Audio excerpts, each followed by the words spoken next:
Assalamualaikum warahmatullahi wabarakatuh. Perkenalkan, saya Anissa Mudi Alfian, dosen jurusan Manajemen Fakultas Ekonomi dan Bisnis Islam UIN Sunan Gunung Jati Bandung. Dalam rangka peningkatan kompetensi dosen pemula, saya akan menampilkan video pembelajaran pada mata kuliah Manajemen Keuangan 2. Assalamualaikum warahmatullahi wabarakatuh. Waalaikumsalam warahmatullahi wabarakatuh. Pagi teman-teman. Pagi. Gimana kabarnya hari ini? Alhamdulillah luar biasa. Oke. Alhamdulillah beralamin waktunya saya untuk dimulai. Assalamualaikum warahmatullahi wabarakatuh. Sayyidina Muhammadin wa ala alihi wasallam. Alhamdulillah di pagi hari ini kita ketemu lagi ya. Gimana udah apa?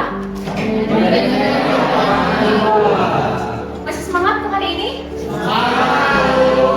Oke, sebelum kita memulai perkuliahan, saya juga ingin melihatkan RPS kita sudah sampai mana dan sejauh apa kita belajar selama 1 semester ini. Nah, pertemuan kali ini kita masuk ke pertemuan 13, teman-teman. Di pertemuan 13 ini, sesuai dengan RPS ya, kita belajar terkait merger dan akuisisi. Apa saja yang akan kita pelajari hari ini? Mulai dari motif merger dan akuisisi, perbedaan merger dan akuisisi, termasuk kita akan belajar juga bagaimana jenis-jenis merger dan akuisisi dan juga hambatan serta peluang dari merger dan akuisisi itu sendiri. Hari ini ada yang tidak hadir? Ada Ibu. Siapa ada yang hadir? Ada Sauri di Brisbane, ada Sultan di Brisbane, Ila sakit, dan Nova ada keluarga yang meninggal. Oke, baik. Untuk pertama itu silakan untuk mengirimkan saran saya ya. Untuk teman-teman yang sedang sakit atau berhalangan, kita doakan semoga mereka cepat pulih kembali. Oke, karena tadi dari rekap PJ sudah lengkap, pertemuan 13 ini saya akan update juga di daftar salam untuk absensinya. Sebelum kita mulai perkuliahan, alangkah baiknya kita berdoa terlebih dahulu. Berdoa akan dipimpin oleh ketua kelasnya kepada Dr. Malik. Silakan. Baik, berdoa dimulai.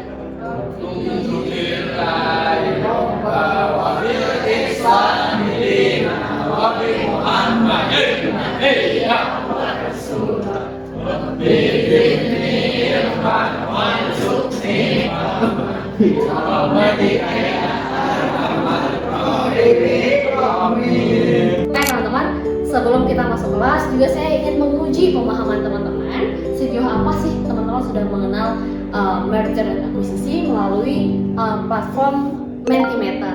Jadi di Mentimeter ini silakan teman-teman join ke menti.com dan masukkan kode 77493804 agar bisa sampai di halaman kuis kita pada pertemuan hari ini.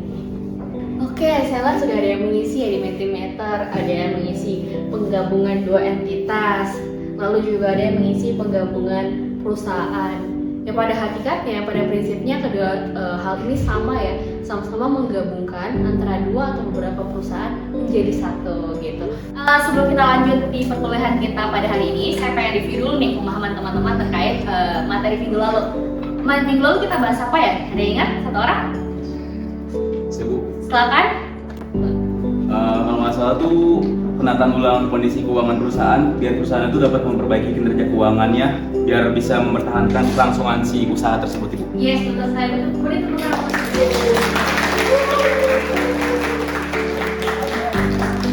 Saudara Hafiz, standingnya berapa Hafiz? 12, 49, 24, 00, 37. Oke, baik. Terima kasih pada saudara Hafiz tadi sudah menjawab dan benar ya. Masih ingat. Nah, berarti kalau teman-teman sudah baik pemahaman terkait materi minggu lalu, saya akan melanjutkan materi minggu ini terkait merger dan akuisisi. Nah, sebelum saya menjelaskan apa itu merger dan akuisisi, saya pengen tahu dulu nih pemahaman teman-teman. Ada yang tahu nggak merger dan akuisisi itu apa? Iya, silakan Rifki. Untuk merger yaitu kombinasi dua perusahaan atau lebih untuk membentuk perusahaan baru. Jadi kedua perusahaan melebur dan kehilangan identitas hukumnya. Nah, sedangkan acquisition itu yaitu berbanding terbalik dengan merger. Kalau misalkan acquisition sama aja tapi identitasnya tidak hilang gitu. Oke, baik. Tepuk tangan buat Rifki. Gagal ya, dijelaskan temannya. Silakan bantu Yoga next. Nah, jadi merger dan akuisisi saya akan menjelaskan mulai dari merger dulu ya teman-teman. Merger itu adalah strategi koperasi menggabungkan dua perusahaan sekaligus menjadi satu nama yang baru. Tujuannya apa aja? Tujuannya adalah meningkatkan skala bisnis, ekspansi pasar, dan memperluas segmen pasarnya. Seperti itu. Jadi merger itu digabungkan beberapa perusahaan atau dua perusahaan menjadi satu. Teman-teman pernah mendengar terkait merger bank BUMN? Pernah dengar? Pernah ya? Sebelumnya kan kita tahu ya ada BNI Syariah, ada BRI Syariah, satu lagi apa? Mandiri Syariah. Bergabung menjadi satu nama, namanya apa? BSI. Masih ada nggak identitas sebelumnya? Mandiri Syariah, nggak ada lagi ya? Karena sudah bergabung menjadi suatu identitas baru. BSI. Itulah salah satu contoh merger. Sementara itu untuk akuisisi, jadi ada dua, kita asumsikan ada dua perusahaan besar dan perusahaan kecil. Nah, perusahaan besar ini mereka mengambil alih atau membeli asetnya perusahaan kecil ini dan diambil alih seluruh kepemilikan aset tersebut, termasuk dalam hal apa? Saham, operasional, termasuk keputusan pun juga diambil alih oleh saham pemilik saham yang besar ini. Itulah akuisisi. Jadi diambil alih perusahaannya. Nanti contohnya akan saya jelaskan di slide berikutnya. Next.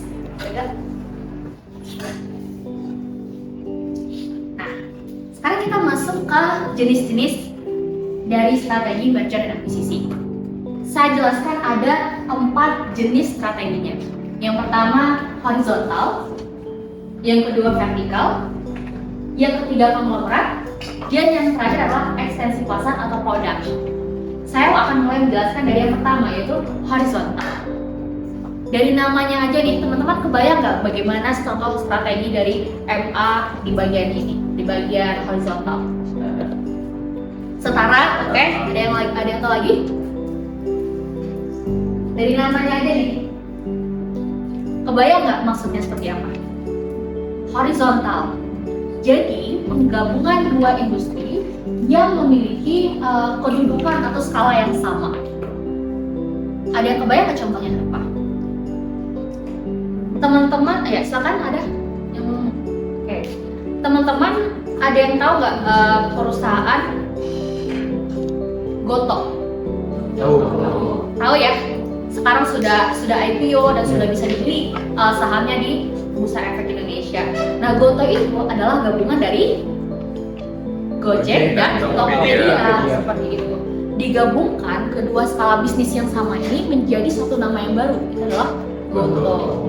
Jadi kalau orang-orang beli saham Tokopedia atau beli saham Gojek itu sudah terwadahkan atau sudah diakumulasi atau sudah difasilitasi, diwadahi melalui saham Gotoh, seperti itu.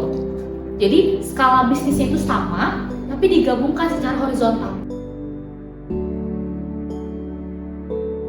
Tujuannya apa? Tujuannya adalah meningkatkan economic of scale-nya dan juga menekan biaya operasional yang sama, seperti itu. Itu untuk jenis horizontal. Sekarang kita masuk ke jenis yang vertikal. Vertikal kebayang ya? Kalau horizontal tadi skalanya sama, sementara vertikal itu gimana? Berbeda. Kondisi dan posisinya itu berbeda, starting point-nya adalah berbeda. Vertikal ada dibagi dua, stepward sama backward. Maksudnya apa? Kalau backward itu adalah penggabungan perusahaan yang memiliki rantai pasok yang sama. Contohnya apa? Misalnya Indofood nih. Indofood itu produk yang paling terkenal apa? Indomie, benar sekali. Mie itu bahan mentahnya salah satunya adalah menggunakan minyak kelapa, ya kan? Nah, jadi untuk merger atau strategi vertikal ini penggabungan antara perusahaan kalau Indofood itu kan mereka udah retail ya, mereka yang menjual langsung produknya ya, digabungkan dengan perusahaan yang memiliki bahan bakunya, paham ya? Yaitu strategi jenis vertikal backward. Jadi digabungkan dengan perusahaan yang memiliki rantai pasok yang sama. Kan dalam membuat mie itu kan kita perlu minyak kelapa, ya enggak? Nah, digabungkanlah perusahaan yang punya mie dengan perusahaan yang memproduksi minyak kelapa, atau bahkan perusahaan yang punya kebun sawitnya sendiri, Seperti itu. Itu adalah merger backward. Apa intinya dari merger backward? Menggabungkan perusahaan yang memiliki rantai pasok yang sama, tapi digabungkan ke belakang, ke bahan baku. Itu backward. Selanjutnya, saya mau menjelaskan jenis yang satu lagi. Kalau tadi jenisnya apa? Vertical backward. Sekarang saya menjelaskan vertical forward. Jadi vertical forward kalau tadi kita ke bahan baku ya. Nah, kalau forward ini adalah dari perusahaan pabrik mengakuisisi perusahaan retail. Contohnya apa? Pabrik sepatu nih. Pabrik sepatu kan skala mereka atau produksi mereka hanya untuk membuat sepatu ya operasionalnya sampai menghasilkan sepatu. Apakah mereka langsung jual ke konsumen? Tidak, ya kan? Nah, maka dari itu di MA forward ini pabrik mengakuisisi perusahaan retailnya. Jadi contohnya apa? Pabrik dia mengakuisisi toko-toko yang menjual sepatu. Jadi itu penggabungannya. Jadi forward. Kalau tadi dari pabrik bahan mentah, backward ya. Kalau forward adalah dari pabrik ke retail. Dipahami? Dipahami. Bagus. Kita sekarang masuk ke jenis strategi MA yang ketiga, yaitu konglomerat. Ini adalah penggabungan perusahaan yang sama sekali tidak memiliki kesamaan baik dalam jenis industri dan juga supply chain. Jadi tujuannya apa, Bu? Tujuannya adalah mereka membuka lini bisnis yang baru. Anggaplah sekarang itu perusahaan itu bergerak di otomotif. Tapi di ekonomi ya, yang sekarang bahkan untuk pangan aja sudah mulai susah ya. Akhirnya mereka bukalah perusahaan kecil yang bergerak di bidang finance. Contohnya apa? Astra, ya kan? Astra mereka punya apa? Pabrik mobil. Mereka jual mobil nggak? Iya. Mereka juga punya Astra Finance nggak? Punya. Banyak sekali bidang-bidang Astra ini, ya kan? Bahkan termasuk ke servis segala macam mereka juga punya. Jadi ini adalah strategi atau jenis konglomerat. Mereka membuka jenis bisnis yang baru. Seperti itu. Dipahami ya? Contohnya tadi PT Astra. Ada di bagian jual mobil atau mereka memproduksi mobil. Lalu juga ada di bagian finance, Astra Finance. Apalagi Astra yang selain itu spare parts dan segala macam. Banyak ya. Nah, itu adalah strategi konglomerat. Selanjutnya ke jenis strategi MA yang keempat, yaitu ekstensi pasar atau produk.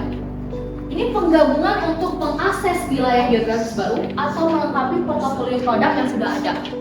Contohnya, teman-teman tahu nggak Bank Papua? Jadi salah satu bank daerah dan mereka bergerak melayani sebetulnya nasabah Papua. Tapi apakah orang Papua hanya ada di Papua saja? Tidak. Mereka juga ada di Jakarta misalnya. Nah, dulu saya pernah tinggal di daerah Tamrin, Jakarta Pusat. Di depan tuh ada bank Papua, dekat itu ada bank Papua atau Maluku, saya lupa, Papua daerah sana. Sekarang sudah berubah menjadi diakuisisi menjadi suatu bank yang baru. Kenapa? Karena mereka merasa segmentasinya orang Papua itu tidak hanya di Papua saja, tapi ada orang Papua yang juga bekerja di Jakarta, misalnya seperti itu. Akhirnya mereka membuat bank baru di Jakarta. Untuk apa? Untuk melayani, memfasilitasi orang-orang nasabah yang ada di Jakarta. Bahkan tidak hanya orang Papua. Kalau ada orang Jakarta pun ingin menabung atau menjadi nasabah Bank Papua, mereka sangat welcome. Seperti itu. Jadi mereka menggabungkan untuk mengakses wilayah geografis yang baru atau melengkapi portofolio produk yang sudah ada. Itu tadi 4 jenis dari strategi MA. Yang pertama tadi apa? Yang kedua tadi? Yang ketiga? Yang keempat?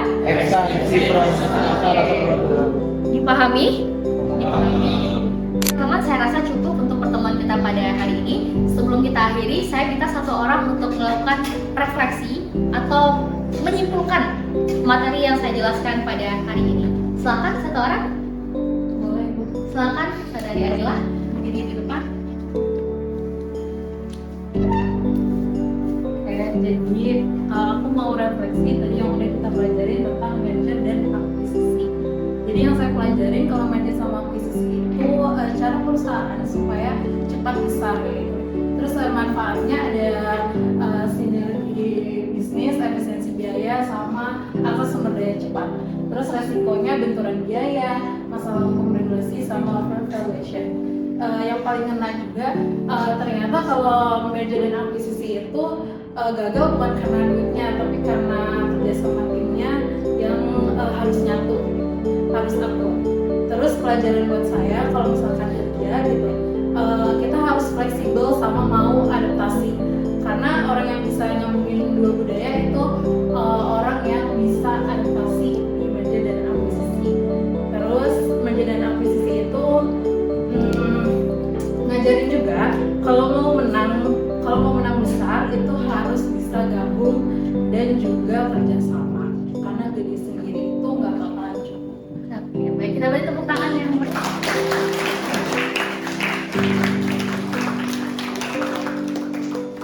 Oke, alhamdulillah selesai sudah pertemuan kita pada siang hari ini.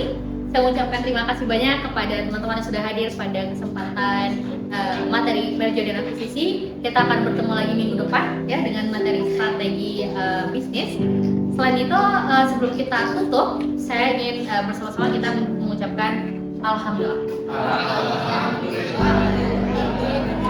Terima kasih. Assalamualaikum warahmatullahi wabarakatuh. Waalaikumsalam warahmatullahi wabarakatuh.